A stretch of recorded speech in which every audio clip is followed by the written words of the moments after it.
ఒక మాట చెప్తాను.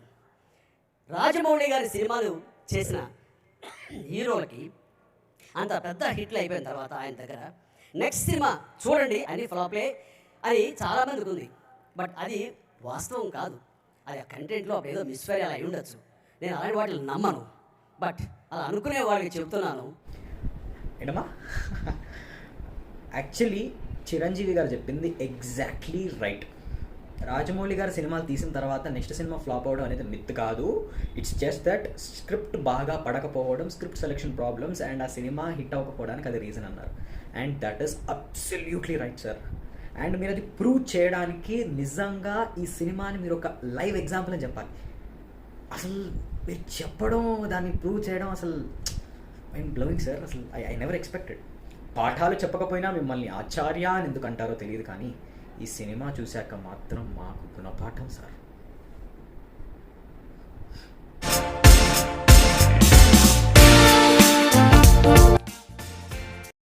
దిస్ ఇస్ ఇది బేసికలీ నా ఒపీనియన్ ఆన్ ఆచార్య ఫిలిం అండి. నేను ఇప్పటివరకు 3 రివ్యూస్ చేసిన. నేను ఏ రివ్యూకి I didn't had any spoilers. నేను ఏ స్పాయిలర్స్ రిలీజ్ చేయను. నా ప్రీవియస్ రివ్యూస్ మీరు చూసుకున్నా కూడా in my channel.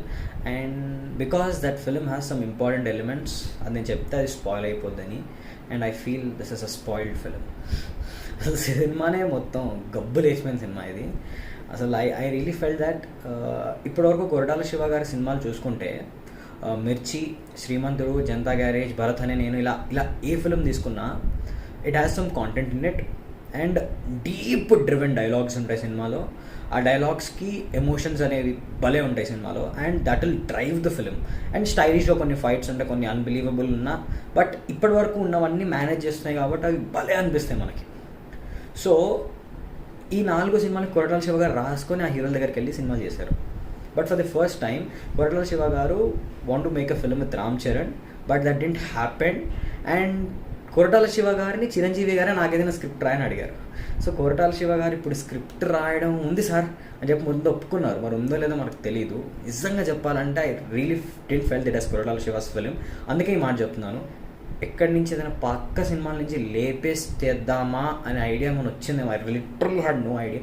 Because Ram Charan గారిని చిరంజీవి గారిని పెడితే జనాలు పిచ్చోళ్ళ చూస్తారనే ఒక లాజిక్ లెస్ ఐడియాని పట్టుకొని సాగ తీసి సినిమాలో పిప్పి మొత్తం, అసలు సినిమా ఒక పిప్పి సినిమా. అసలు జనాలు పిప్పి చేశారు నిజంగా చెప్పాలంటే. This is my genuine review. Because అసలు బాస్ సినిమాకి వెళ్ళాలని, బికాస్ ఐఎమ్ హ్యూజ్. అసలు చిరంజీవి గారు నేను సినిమాలు చూసే టైంకి is almost into politics. But my dad, my mom, నా చుట్టుపక్కల ఉన్న చిరంజీవి గారు అండ్ ఆల్మోస్ట్ నేను 150 సినిమాల్లో ఒక అట్లీస్ట్ ఒక 100 సినిమాస్ చూసుంటా. Because I had collection of Chiranjeevi గారు films, because I'm so huge fan of Chiranjeevi గారు. సో అలాంటిది ఫస్ట్ డే మనం వెళ్ళినప్పుడు ఆ కిక్ ఎలా ఉంటుంది ఫస్ట్ ఇప్పుడు చెప్తాను. ఇది మీరు పక్కా చూడాల్సింది. And how many experiences I don't know, but నాకైతే ఎక్స్పీరియన్స్ అయింది. చిరంజీవి గారు ఇంట్రడక్షన్ షాట్, చిరంజీవి గారి first fight, interval, any scene in first half, any scene అలా ఉంది. పోనీ రామ్ చరణ్ గారి ఇంట్రడక్షన్, సినిమాలు ఇంకేమున్నాయి? పూజా హెగ్డే, రజీనా అంత లేదు. ఇంకేమైనా ఉన్నాయా? చిరంజీవి గారు రామ్ చరణ్ కలిపి, అది అంతే. క్లైమాక్స్, యూ మీన్ క్లైమాక్స్ కదా పక్కా ఉంటుందబ్బా. క్లైమాక్స్కి ఇలా పేపర్స్ కాదమ్మా, కుంకం ఉందా? టన్నులు కుంకుమ పోయండి. థియేటర్లో స్క్రీన్ మీద పోయాలి, థియేటర్లో మనం పోసుకోవాలి, కళ్ళల్లో పోసుకోవాలి మనం చూడలేక. దట్ వాజ్ సో టెరబుల్ అండి. అసలు అంటే ఇన్ఫ్యాక్ట్ కొంచెం ఎక్కడో నాకు రామ్ చరణ్ గారిని చిరంజీవి గారిని అసలు యూటిలైజ్ చేసుకునే విధంగా యూటిలైజ్ చేసుకుని అనిపించింది. ఏదో రామ్ చరణ్ గారు వస్తున్నా కానీ అసలు ఆ కిక్ రావట్లేదు. జస్ట్ బ్రూస్లీ సినిమాలో ఇన్ఫ్యాక్ట్ రామ్ చరణ్ గారు, చిరంజీవి గారు మగధీర అండ్ బ్రూస్లీలో ఇంతకుముందు ఉన్నారు. ఆ 2 సార్లు బ్రూస్లీ సినిమాకి కొంచెం ఏదన్నా అసలు బాగున్న సీన్ ఏదైనా ఉందంటే బాస్ ఎంట్రీ, హెలికాప్టర్ నుంచి దిగుతారా ఫైట్ క్లాస్ ఉంటుందండి. అసలు బెస్ట్. అసలు నాకు బ్రూస్లీ సినిమాలో ఏదో కొంచెం నచ్చిన పాట ఏదంటే అది ఒకటే. అండ్ మగధీరలో కూడా భలే ఉంటుంది. అసలు అది ఈ సినిమాలో మీరు ఇంకొక పాయింట్ గుర్తుపెట్టుకోవాలి, విఎఫ్ఎక్స్ ఆఫ్ చిరంజీవి గారండి బాబోయ్, అసలు దండం పెట్టేయాలి. కొరటాల శివ గారు అసలు మీకు అసలు బాబోయ్ అసలు ఐడియా అసలు ఎవరితో కానీ థియేటర్ మొత్తం నవ్వుతున్నారు. నా పక్కనోడైతే పడి నవ్వుతున్నాడు తెలుసా, ఎందుకంటే అది వాళ్ళకి నచ్చిందేమో 2-3 సార్లు రిపీట్ చేసుకున్నారు సినిమాలో. అసలు వాడు పడి నవ్వుతున్నాడు. అరే వచ్చినప్పుడల్లా ఐఎమ్ ఫీలింగ్ వెరీ ఎంబారెస్డ్. అసలు చిరంజీవి గారు లాంటి స్టేచర్ ఉన్న పర్సన్ అసలు ఏంటంత చిల్లరగా ఎలా ఒప్పుకుంది, that was literally very very cheap అనిపించింది. VFX was shittiest. అండ్ ఎందుకు కంపేర్ చేస్తానంటే when you go to Magadheera same అదే స్టెప్కి పాతదే వాడుకున్నారు. చాలా చాలా చాలా తెలివిగా ఎట్లా వాడాలో అట్లా, ఇట్లా అని ఒకటి వస్తుంది ఇట్లా అని చెప్పి అట్లా బాగా వాడుకున్నారు. అట్లా వాడుకునే విధానంలో కూడా వ్రస్ట్ అండి. అసలు సత్యదేవ్ది ఇట్లా బాబు ఒకటి ఉంటాడు, ఆ బాబు చాలా ప్లాస్టిక్, అసలు బాబు ఏడుస్తుంది సౌండ్ వినిపిస్తుంది. ఆ బాబు ఇంతే ఉంటాడండి, చిన్న పిల్లాడే కావచ్చు, మేబీ అసలు ఒక రోల్ చేసిన చాలా వర్షం బాబు ఉన్నాడా లేడా అనిపిస్తుంది. అసలు nothing, it was complete disaster in my opinion. It was bombard. అసలు ఇది కంప్లీట్గా పోతా కొట్టింది అసలు cinema. I don't know what to tell. But ఈ మొత్తం విషయంలో మనం మాట్లాడుకోవాల్సింది మ్యూజిక్ కూడా. యాక్చువల్లీ మర్చిపోయాను, మర్చిపోయిన తప్పేం లేదనుకోండి. బికాజ్ నాకు I really felt that music didn't really justified the movie. అసలు ఫిల్మ్లోనే ఏం లేదు. కొంచెం ఏదైనా బీజిఎం రాగానే సర్రం ఇట్లా నరాలు ఇట్లా వెళ్ళిపోయి చిరంజీవి రామ్ చరణ్ ఇలాగేం లేదు అక్కడ. సో టీ మ్యూజిక్ లాగా అనిపించింది. I didn't feel there is much new in that or else Manish Sharma గారి mark kind of music, nothing. It was very very ordinary అని చెప్పాలి. అండ్ సీన్స్ని ఏవి ఎలివేట్ చేయలేదు, ఎక్సెప్ట్ నాకు ఎక్కడో ఒక్క చోట వావ్ దిస్ వాజ్ నైస్ అని అనిపించింది. చాలా తక్కువ, there were very few things. And songs Neelambari was fine. Laahe Laahe ముందు నుంచే వింటున్నాం కాబట్టి బాగుంది. బలి బంజారా అండ్ రజీనా కసండ్రా పాట I really felt like okay. Vennela Kishore గారు ఉన్నారండి సినిమాలో. వెన్నెల కిషోర్ గారు క్యారెక్టర్ వాజ్ వెరీ నార్మల్ తెలుసా, అసలు జస్ట్ వెనకుంటారు అంతే. అసలు ఆయన లాంటి పొటెన్షియల్ ఉన్న కమీడియన్ సినిమాలో పెట్టుకుంటే కామెడీ ఆయనతో చేయించారండి. చిరంజీవి రామ్ చరణ్ కలిసి ఇక్కడ కామెడీ లాగా అనిపిస్తుంది, చాలా చిరాకు వస్తుంది మనకి. వాళ్ళిద్దరు పోలీస్ డ్రెస్లు వేసుకొని చేస్తారు. That was literal cringe max pro.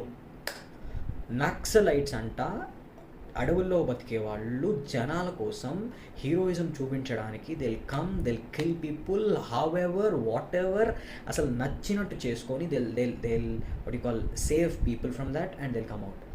Naxals ఇలా ఉంటారా నిజంగా? బయటకు వచ్చి ఇట్లా సూపర్ మ్యాక్స్ ప్రో అసలు క్రింజ్ మ్యాక్స్ ఇలా హెల్ప్ చేస్తారా ఎవరికైనా? అంటే మేబీ చిరంజీవి రామ్ చరణ్ కదా, హై రాయాలి కదా సీన్, ఇప్పటివరకు ఒక్క హై సీన్ పడలేదు కదా సార్. కొరటాల శివ గారు ప్లీజ్ కమ్ బ్యాక్.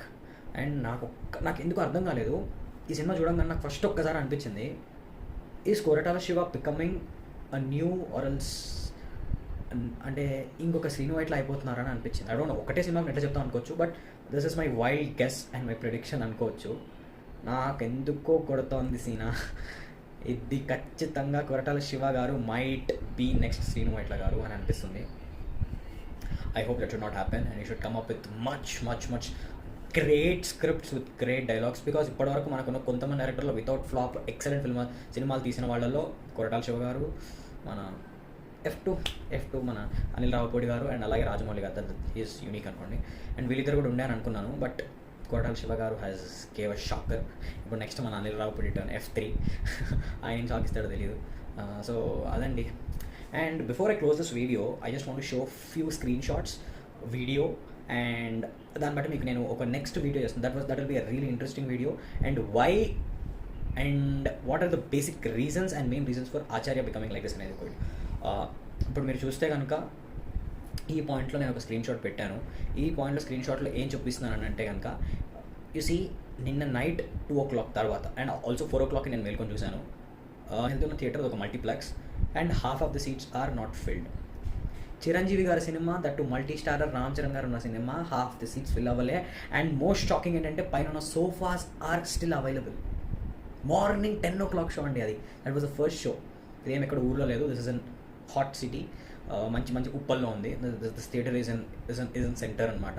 స్టిల్ ఇదనే కాదు, if you go and watch in PVRs, అసలు సాటర్డే సండే అసలు టికెట్స్ బుక్ కాలేదు in fact. And few of my friends were really afraid that 350 rupees again 390 rupees పెట్టి సినిమాకి వెళ్తామా అని భయపడ్డారు. వాళ్ళు బతికిపోయారు ఇన్ఫ్యాక్ట్. అండ్ ఆల్సో ఒక వీడియో ఒకటి ప్లే చేస్తా చూడండి. అది వీడియో చూసారా? ఖాళీ ఉందండి థియేటర్, హాఫ్ థియేటర్ ఖాళీ ఉంది. ఎందుకుంది ఈ స్క్రీన్ షాట్స్ నేను పెట్టిన వాటికి జస్టిఫికేషన్ ఏంటి అనేదని నేను ఖచ్చితంగా మీకు ఒక వీడియోలో చాలా నీట్గా అసలు ఇప్పుడున్న రేట్లకి సినిమాలు చెత్తగా ఉండడం వరకు హిట్ అవ్వడానికి సంబంధం ఏంటి, అసలు ఎలా ఈ థ్రెడ్ అనేది ఉంటుందని చెప్పేసి నేను ఒక వీడియో చేస్తాను. That video will be really interesting and informative and stay tune for that video. And this is my opinion about Acharya film. I may hurt any fans' feelings. I'm saying sorry for that. ఎందుకు అనంటే as a fan ఇప్పుడు ఎవరైనా ఇలా చెప్తే even I feel bad, but as a fan వెళ్ళాను, as a fan నేను చూడాలనుకున్నాను, but I really had that what I had and నాకు అది లిటరల్గా అనిపించింది చెప్పాను. And this all about today's video. Signing off. So this